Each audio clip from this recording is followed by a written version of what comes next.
National Day of Protest in cities and towns all across the U.S. and to challenge the ongoing violence against the people.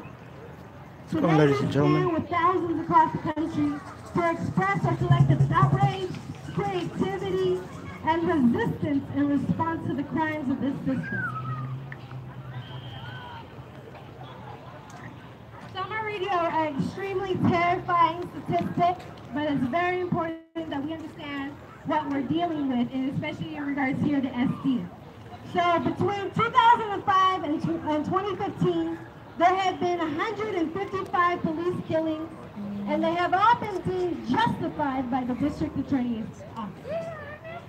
DA Summer Stephan is no exception to this, and has continued to this legacy in refusing to hold police officers accountable. So we are here to say that our underrepresented communities are not disposable. You don't get to kill us, you don't get to terrorize us, and think that we are not going to get up and fight back. In spite of the pain, we will rise every day and resist that white supremacy and hate. These officers killed our loved ones, but they cannot kill their truth, their voice, or their story. We are their voices and their stories, and we're not going to let anyone silence it.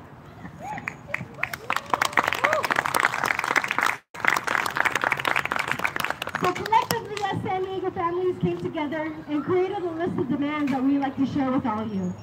Who's going to read our list of demands and who I want to introduce to the stage is Maria, the Aunt of Sergio Wick.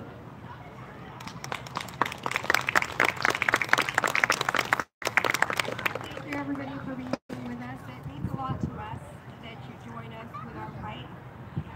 I'm going to go ahead and read off the list of demands. First and foremost, we want to make sure that the officers responsible for these killings get charged criminally. Louder! We don't want them to go on 2-week leave and then go back to work. Louder, please. Okay, better? We have mandatory disciplinary action for the police officers involved in the killings without paid leave. We don't want to pay for a vacation for them killing our loved ones. We want to end law enforcement vehicle chases and recall DA Summer Stephan. We want independent review board of elected civilians. By that we mean we don't want them to choose who's going to review the shooting. We want to be the ones that review the shooting. Right. We also want the implementation of SB 1421 and the implementation of AB 748, which is mandatory use of body-worn cameras and immediate public release of these videos. We want a budget transparency of allocated police department funds. We want to know where our money goes because we're paying them, which kind of means that we're paying them to kill our loved ones. And that is just not what we want to do. We want reallocation of the funds from all of the law enforcement to their psychological and medical personalities and performances. Those are just some of the list of demands that we want.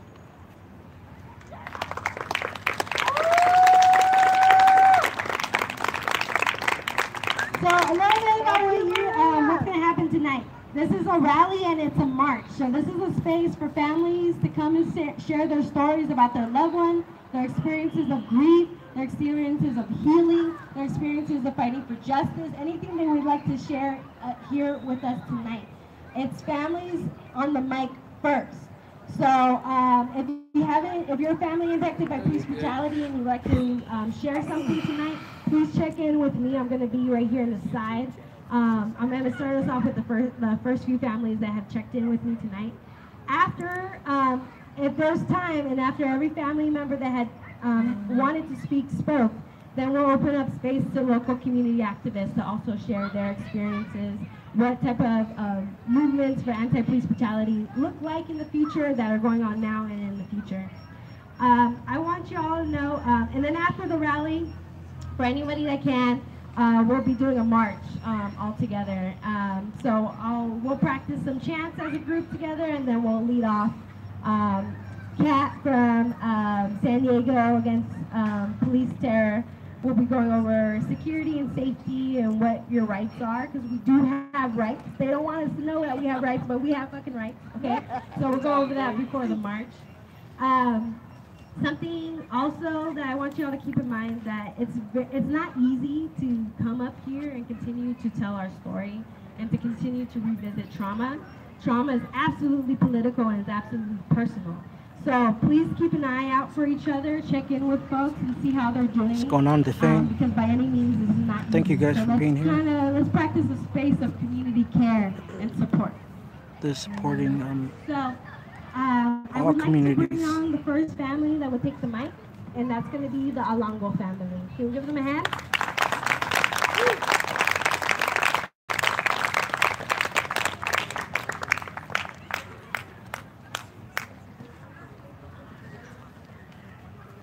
Hello everybody, thank you. I would just like to start off by saying, can we give another hand to the beautiful ladies who just did that traditional dance for us?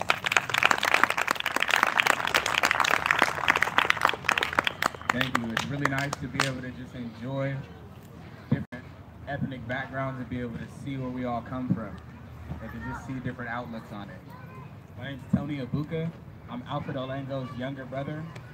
I'm here with some of my family and some close friends as well, and we're here to just show our support. We're here to grasp our support as well from the community. We're really thankful of all the help we've got personally, and just everyone who's came out to be a part of everything we've done. Last month we just had our 2-year anniversary for the death of Alfred. Some of you may know the story. He was going through an emotional breakdown. He went to my sister's house. My sister noticed he wasn't feeling like himself. She placed multiple calls to 911. She was asking for the PERT team. Throughout an hour, they said it wasn't a priority. They finally sent 2 officers, and those officers didn't come with any PERT team. They cornered him, and they fired multiple shots. Just last month, we had our 2nd-year anniversary of his death. It was extremely hard, just reliving it, as Bree said. It's always on our minds, it's in our faces every single day. It's not easy. When you could just go on YouTube, go on to social media, and you could just see somebody who's extremely close to you, a family member, a close friend, just murdered. And then the people who are supposed to help you, they come and tell you that it's okay. And that's one of the worst parts. There's no closure with that. There's a lot of pain that comes with that.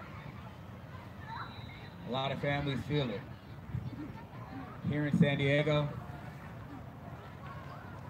a lot of families feel that pain. It's not easy. But coming together and being able to shine light on the issues that we're all going through is something that's extremely important. We never know when it's going to be us. We never do. I tend to tell people when they ask me about the story when it comes to Alfred Olango, when they ask me about my brother, I tell them it could have just as easily been me. It could just as easily been you. Not a lot of people really take that into consideration until it really hits home, and when it does, it's really hard to cope with. Since then, we started the Alfred Olango Foundation. We have our information here on this banner. The Cabrera family who's here, they helped and they made that for us just last month, and we're appreciative of them. They've been with us since the beginning, and thank you.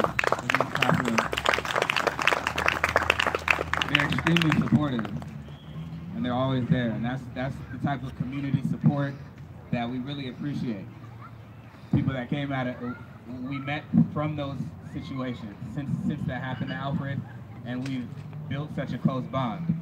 That's something that's so beautiful, that's lasted here in the community.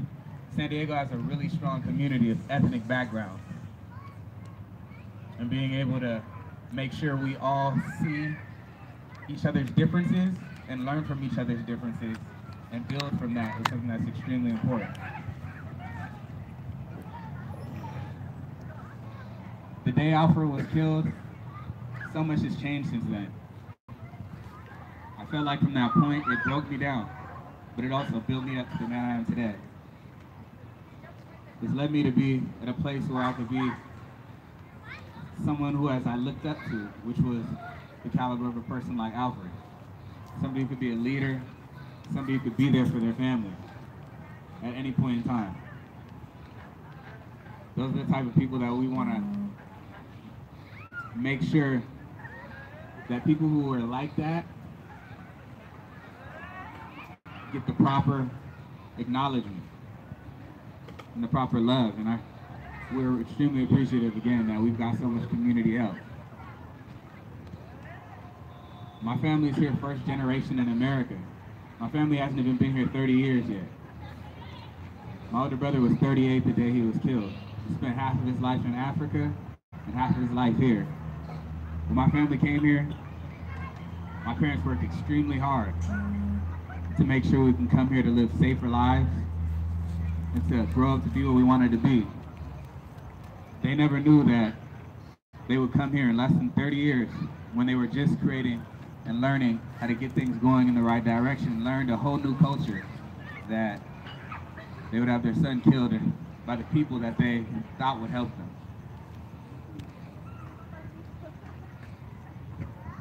All the effort that my parents put in, I always like to shine light on that. They couldn't be here today, but they're always here in spirit, and they're always here if we're here.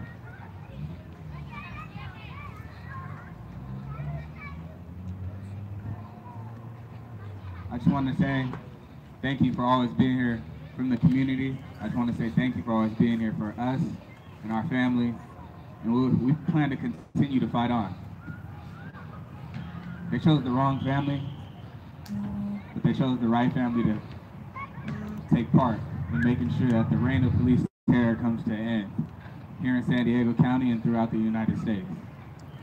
Next, I would just like to invite Charlie Lacan, who's the chairman of the Alfred Olengo Foundation and a very close person to the family. Thank you.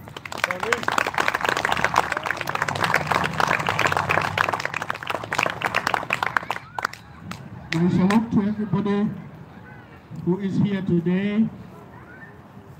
I praise all of you who have taken the time to turn out and give respect to life lost from either your family or from your friend's family or from your neighbors or from a member of your community. I thank you all for coming because you saw a need to be here today. My name is Charlie Lacan. I'm the chairman of the board of Alfred Olengo Foundation. When Alfred Olengo was killed, I could see, we all could see, we were at a loss. We did not know what to do.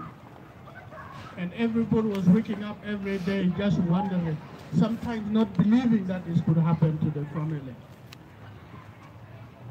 As the reality of Olengo's death began to sink in, the family decided we will not accept the killing of a member of our family. We will not accept it. This is not how it's supposed to be. So they say, we are going to do something that will let Alfred Olengo's life continue. So they decided they were going to start the Alfred Olengo Foundation, a non-profit organization, and use that as a platform for advocacy, as a platform for healing, and as a platform for bringing other families like us together so we can collectively try to solve the problem we face now. Olengo Foundation has now become a group that is known not only within this community, but also statewide. We now are trying to reach out to other family members who may not have the resources to help them walk through that. So your presence here helps them in several ways. I'm still here. I just want to show you guys what somebody went to the trouble of doing for this day.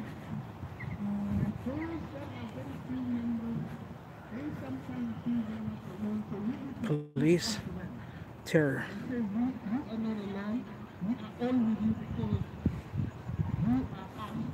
And you know here, ladies and gentlemen, how it says stop. Stop police terror. See, I mean, you at home, you don't know how serious it is to be out here tonight. But I mean, it's serious with their presence. They're there, and they're up in the roof. See them, ladies and gentlemen? They're up on the roof, like if they're looking at their prey, stalking them, and so forth. I just want you to see how serious it is, how they act like terrorists when they shouldn't. This is a peaceful demonstration right here. They're there around that corner. I got them earlier through my other live, and they're across the street towards there. See, there they go, they're ready, and in between that gate that you see there, there's some more that are ready, and these guys have military binoculars. I wanted you guys to see, okay? I mean, I'm still here, there's still more speakers, but this is the reality of our nation being a police state now. And this is what I try to emphasize on my channel, that it shouldn't be like that. We should all be free to go wherever we want to. I mean, they already went ahead and most likely captured my image, sent it to the Fusion Center. See, they're over there. There's a lot of people here that believe in the righteous of others, their rights. There's a lot of you out there at home that, you know, are afraid. But you know what? That's how we're gonna live in fear for the rest of our lives. You look at, there's quite a few, you know, people here. Okay, I wanted to show you guys. Okay.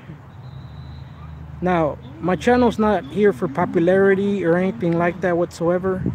I try to show the truth when it comes to cop watching, activism, First Amendment. And I'm satisfied if there's only just at least 2 people watching. That's okay with me.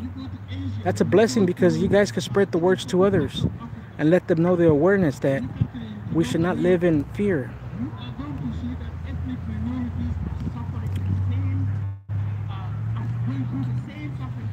It's so cold out here that I can't zoom out. Oh, there you go. So yeah, it lights up real nice. Yeah, I'm gonna show you guys again the police terror. I mean, wow. Stop police terror. That's a strong word, but it's true. You have seen it out there with me, and I'm the type of person that I don't like creating problems. I like solutions, but when it's addressed to me, I'm sorry, I'm human too. Even though I have that calm demeanor, I still have to go ahead and actually show them that we're not afraid, because I'm not the one to be afraid. So Mr. S is here, Mr. F is here, Mr. I is here, and Miss Mr. C, here. Mr. C is here too. Oh, Mr. CG is here too. That's right. Yep. Unable to receive messaging. Uh-oh. So here we have another activist here. You know, we're all here like standing for our rights, showing these thugs that we're not afraid. You see this, guys? I'm gonna zoom in. Hopefully it doesn't get stuck in frame, but this is corporate media. They already interviewed a person, dissected their conversation, and they're not interested in what the people have to say in back of us. I just want you guys to know that, okay? And of course, Sniper's still there, trying to hide. Yeah. It's okay, buddy. You can see my live stream. I do not fear the devil, because I have the Lord in my soul. Yeah, hide. Begotten, evil one. Patrol dispatch with the illegal front license plate, with the non-exempt fucking, they got regular registered fucking See? plates on them. There you go, guys. And I'm recording this so you can see that there's no violence whatsoever. Okay, I do not know what time this park closes.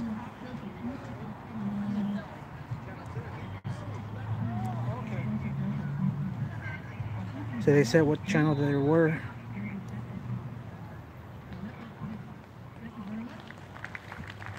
See, they're over there hiding, just waiting to go ahead and come and mess up this beautiful park's lawn with their motor vehicles.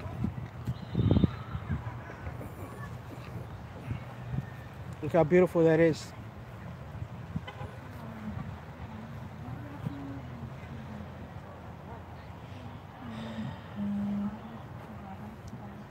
And this is in the city of San Diego. What? 10 minutes from the border.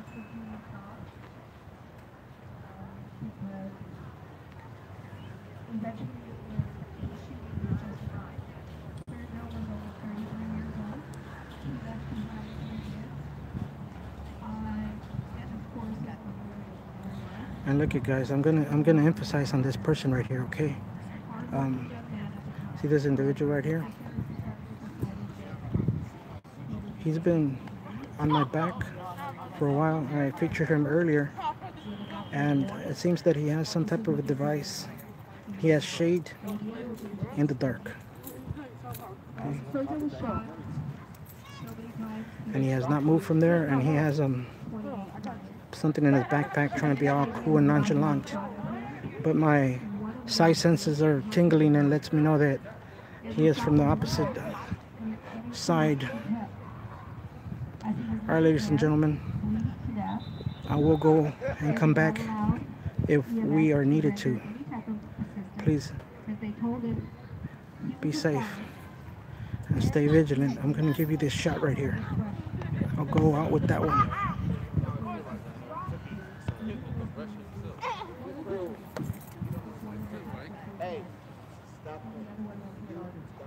Okay, ladies and gentlemen, thank you. May peace be with you and your loved ones.